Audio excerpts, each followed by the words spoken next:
Shalom, queridos.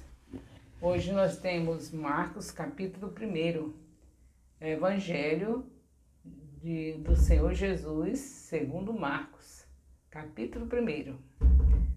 Nesse capítulo, veremos que é anunciado o início do Evangelho. Nesse capítulo, veremos que é anunciado o início do Evangelho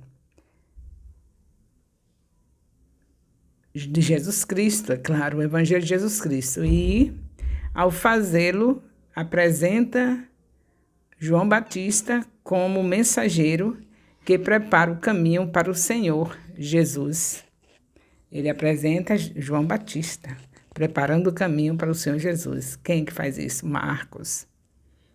Além do testemunho de João Batista para aqueles que queriam ouvi-lo,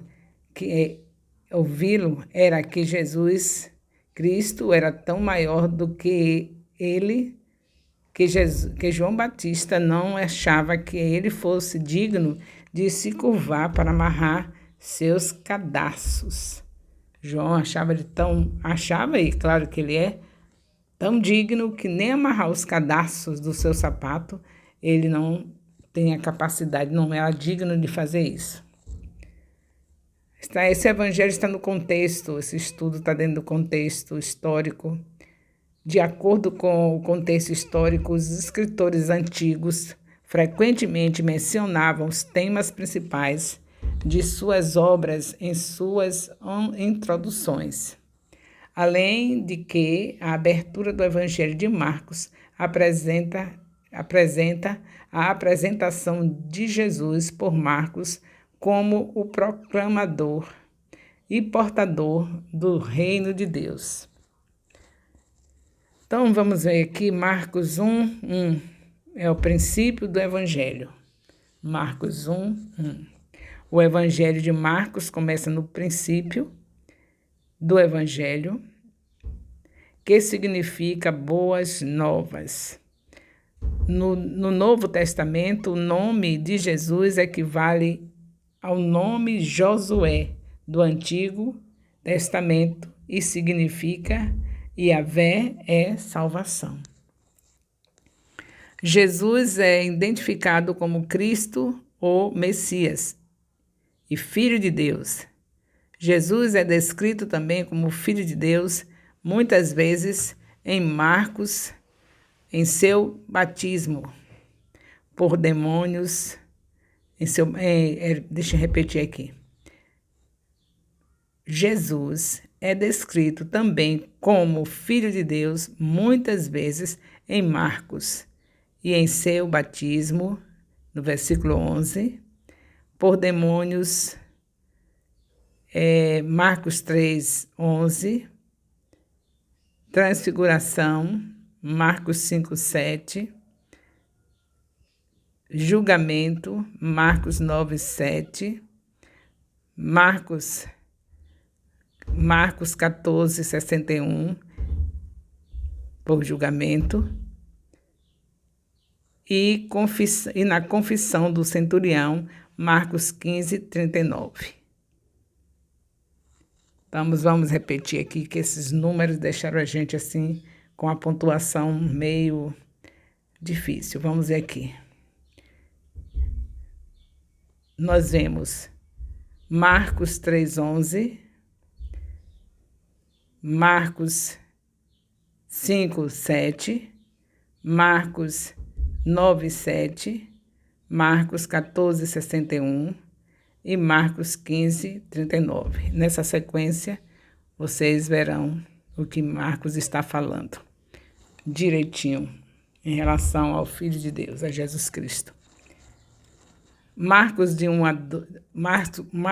de 2 a 3, fala do mensageiro, o mensageiro. Como está escrito, é uma fórmula que indica a autoridade do Antigo Testamento. Marcos 7:6, Marcos 9:13, Marcos 11:17, Marcos 14:21. A expressão do profeta Isaías introduz uma citação mista de Êxodo 23:20, Isaías 43 e Malaquias 3:10. Por esta razão, alguns manuscritos trazem nos profetas, em seu contexto original, Senhor se refere ao seu nome, Yahvé, no Antigo Testamento. O mensageiro anuncia a vinda do próprio Deus. Os escritores do Evangelho aplicaram as palavras a Jesus, que é Deus encarnado. João 1,14. Versículo muito conhecido do nosso discipulado. Jesus é o Verbo que se fez carne e habitou entre nós. Marcos 1,4. O batismo do arrependimento. Marcos não menciona o nascimento de João. Lucas 1. Em vez disso, introduz João, que batizava no deserto, lugar que lembrava a desobediência de Israel. Josué 5,6 e a redenção de Deus. Marcos, ele não apresentou João logo desde o nascimento, como aconteceu em Lucas, mas apresenta já a sua vida, batismo no deserto e tudo que lembrava a desobediência de Israel lá no deserto. João chamou a um batismo de arrependimento para a remissão dos pecados. Arrependimento significa mudar de ideia, envolve deixar deliberadamente o pecado. Marcos 1,5, confissão dos pecados. O fato de João ter atraído toda a terra da Judéia e os de Jerusalém indica sua popularidade tanto entre o povo do campo como da cidade. Marcos 1,6, as vestes de João. As vestes de João eram semelhantes às de Elias. 2 Reis, capítulo 1, versículo 8. E outros profetas, como Zacarias, capítulo 3, versículo 13, versículo 14. A descrição de Marcos sugere que João era o Elias que devia retornar e chamar a nação ao arrependimento antes do dia do Senhor. Malaquias 4, de 5 a 6. Marcos 1, de 7 a 8. João anuncia o que está por vir. João anunciou que aquele que estava por vir era mais poderoso e que ele não era digno de curvar-se e desatar a correia das sandálias, um serviço de escravos gentios. Aquele que estava para vir também era superior em sua obra, e ele vos batizará com o Espírito Santo. Atos 11, 16. Atos 1, 5. O batismo de João era simbólico, o batismo de Jesus introduziria a realidade. Marcos só menciona o Espírito Santo aqui em Marcos 3, 29 e Marcos 13, 11. Então, deu para entender aqui, o batismo de João era simbólico. O batismo de Jesus introduziria a realidade. Marcos 1, 9 a 11. Jesus é batizado por João. Em Marcos, Nazaré só é mencionada aqui. Marcos 6, 1. 3 coisas ocorreram assim que Jesus saiu da água, os céus se abriram, o Espírito Santo desceu e a voz de Deus veio dos céus. Em seguida, ou imediatamente, ocorre mais de 40 vezes em Marcos. Meu filho amado mostra a singularidade do filho e lembra o amor de Abraão por Isaque. Gênesis 22, 2. Apenas Israel, Êxodo 4, 23, e o rei de Israel, Salmo 2, 7, são chamados filhos de Deus no Antigo Testamento. A declaração divina, com Marcos 1, 11, anunciou o relacionamento eterno de Jesus com Deus. As 3 pessoas da Trindade foram representadas no batismo de Jesus. Marcos 1, de 12 a 13, 40 dias no deserto. O mesmo Espírito que desceu sobre Jesus em seu batismo agora o conduziu para o deserto. Conduzir é um termo forte, usado para a expulsão de demônios.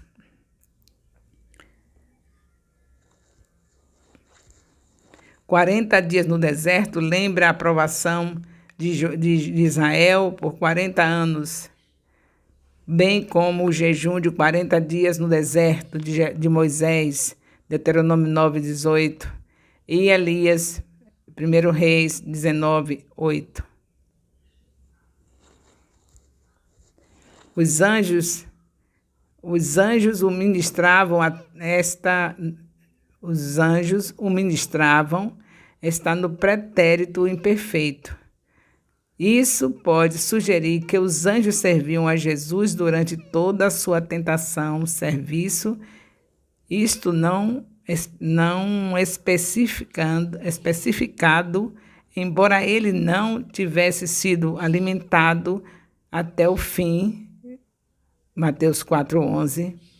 Mesmo assim, a presença dos anjos mostra que estavam com ele. Anjos também serviram a Elias durante seu jejum de 40 dias, 1 Reis 19, de 1 a 8.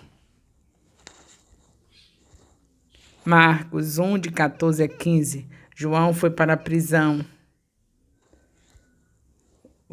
João foi para a prisão, de Marcos 14 a 15. As palavras depois que João foi colocado na prisão indicam um intervalo entre os versos 13 e 14. Possivelmente de um ano, havia um intervalo de um ano entre esses dois versículos, se o texto é paralelo a João 4:3. Marcos não incluiu o ministério anterior de Jesus na Judéia, mas detalhes sobre a prisão e execução de João aparecem em Marcos 6, de 17 a 29.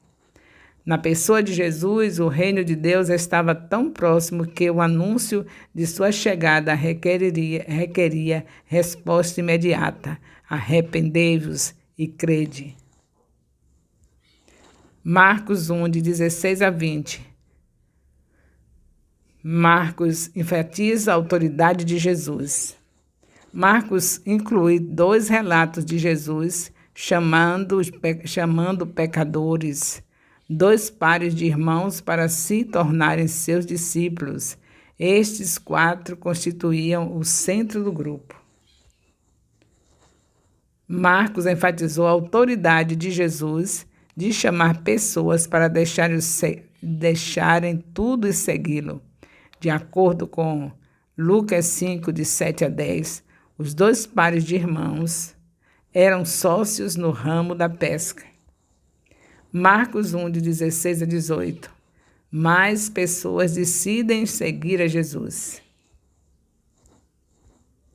O Mar da Galileia era um lago de água doce, de 19 quilômetros de comprimento por 11 quilômetros de largura, a 213 metros abaixo do nível do mar. Também conhecido como Mar de Genezaré, Lucas 5:1, e Mar de Tiberíades, João 21:1. Abrigava uma próspera atividade de pesca. Os irmãos Simão e André eram de Betsaida, do lado norte do lago, João 1:44. Mas agora viviam em Cafarnaum, Marcos 1:29. Vinde após mim é a essência do discipulado do Novo Testamento. Isto envolve adotar os valores e o estilo de vida de Jesus. Eu farei que vos torneis pescadores de homens. Amplie a sua antiga profissão.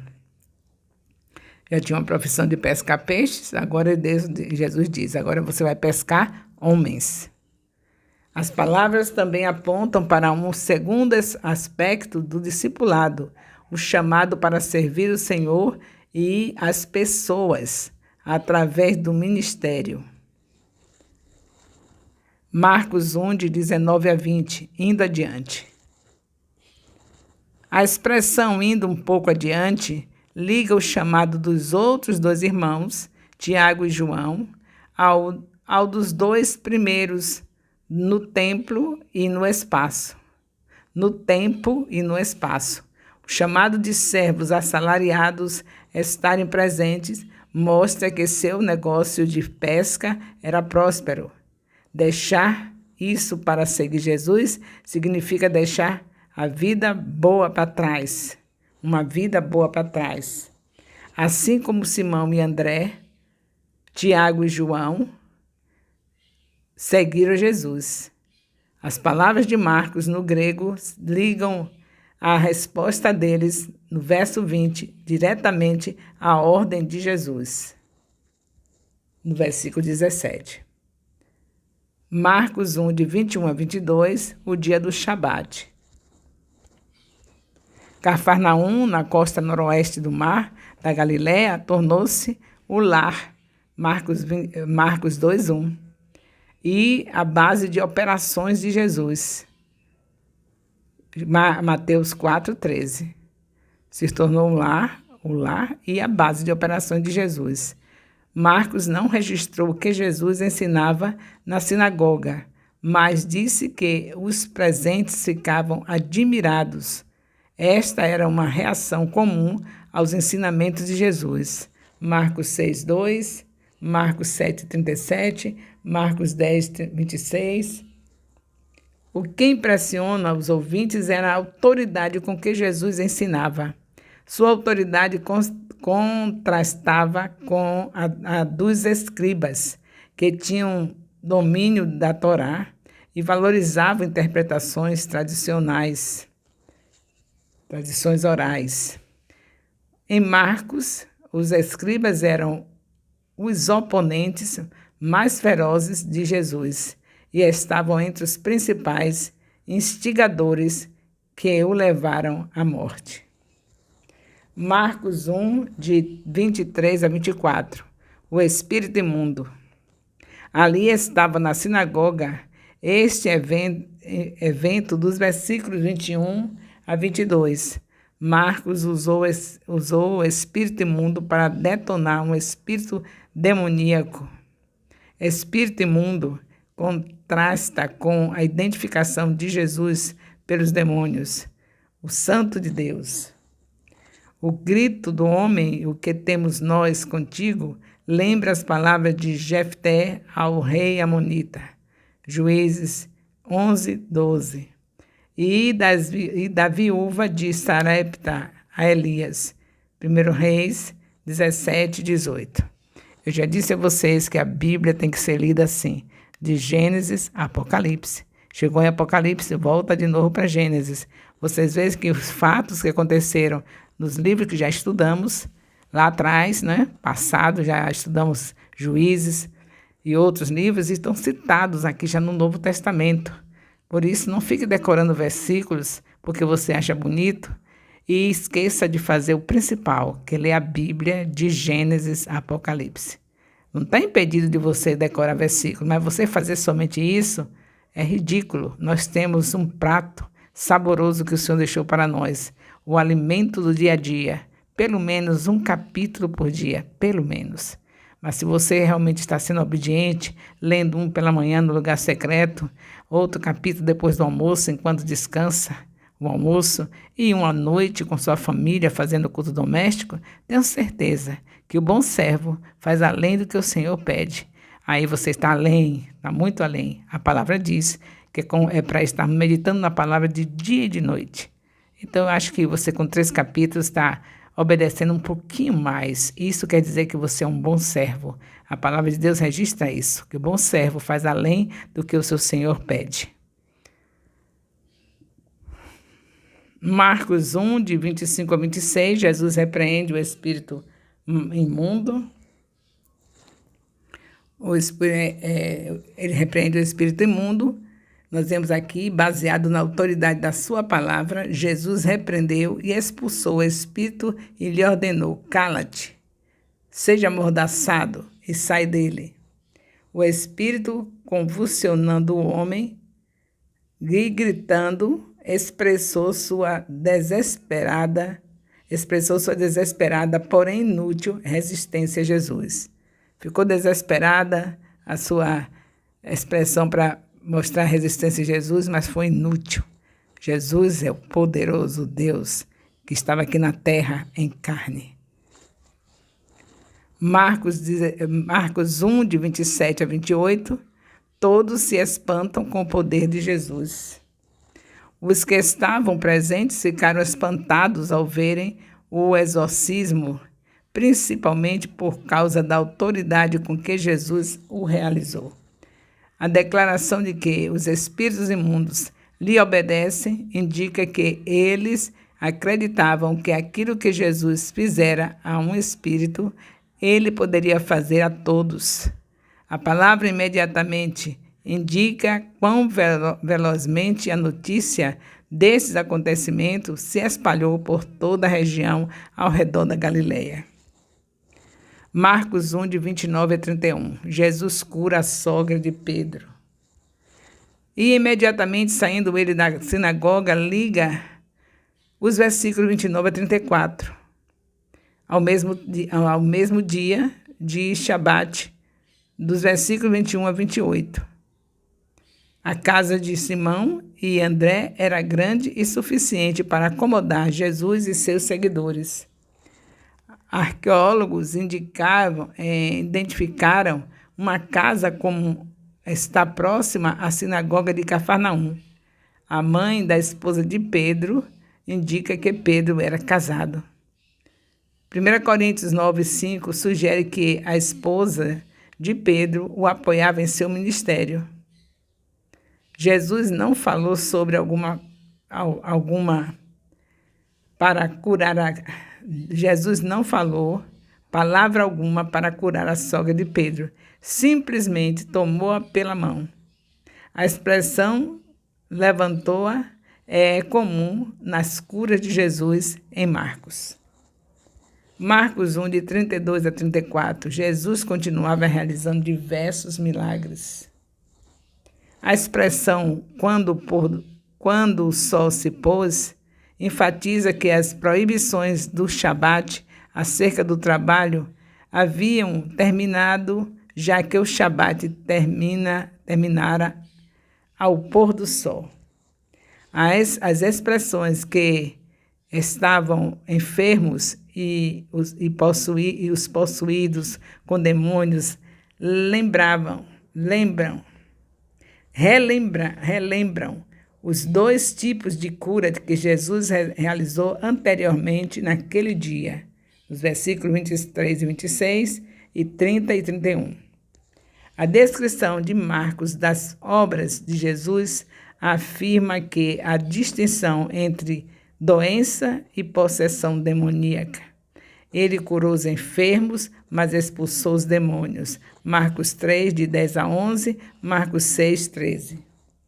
O fato de Jesus ter curado diversas enfermidades aponta para a natureza abrangente de seu poder curador. Marcos 1, de 35 a 39. Jesus os chamam para ir à aldeia vizinha.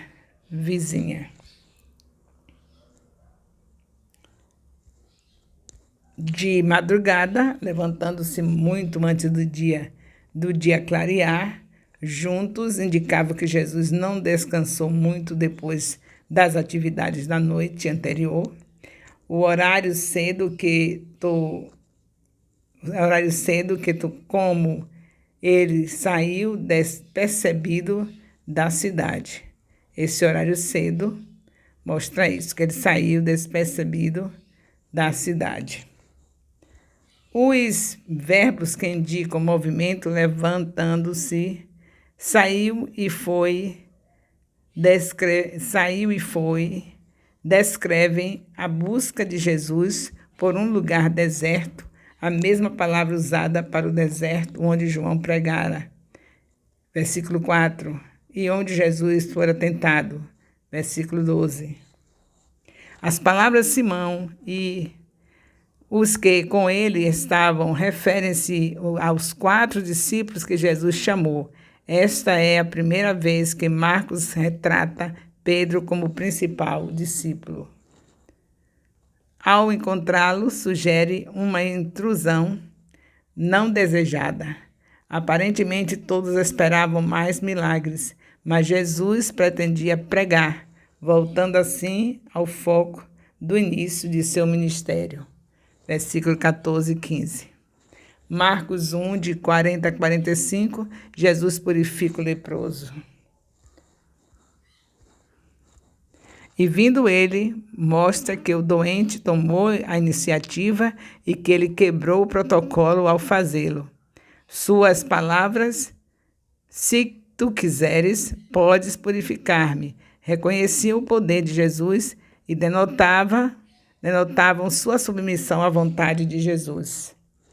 O fato de Jesus ter ficado com comida para providenciar paixão é um detalhe que apenas Marcos registrou. O fato de Jesus ter ficado com comida para providenciar paixão é um detalhe que apenas Marcos registrou. Tocar alguém com sua enfermidade de pele violava a lei do Antigo Testamento e tornava a pessoa impura. Não obstante, Jesus estendeu sua mão e tocou e o curou. Imediatamente, Jesus lhe disse que seguisse as exigências de Levítico 13, 47, de Levítico 14, 54, para lhe servir de testemunho aos sacerdotes de sua obra. Não sabemos se ele cumpriu os ritos prescritos, mas ele desobedeceu a ordem de Jesus para não contar a nenhum homem sobre a sua cura. Concluindo, portanto, para Marcos, o início do Evangelho é o fato histórico da vida, morte e ressurreição de Jesus. Além disso, mais tarde, os apóstolos o proclamaram, começando onde Marcos terminou. Por fim, o Evangelho é sobre Jesus Cristo, o Filho de Deus. Jesus é o nome pessoal que Deus lhe deu, o equivalente grego do hebraico Josué, que significa o Senhor é salvação. Louvado seja Deus. Aqui nós temos mais um capítulo do Evangelho de Jesus Cristo, segundo Marcos, o primeiro capítulo. O amor de Deus, nosso Pai, a graça salvadora do nosso Senhor Jesus Cristo, a comunhão do Espírito Santo, seja com todos os discipuladores, discípulos, líderes de células e componentes das células, desde agora e para sempre. Amém. Louvado seja Deus. Aleluia.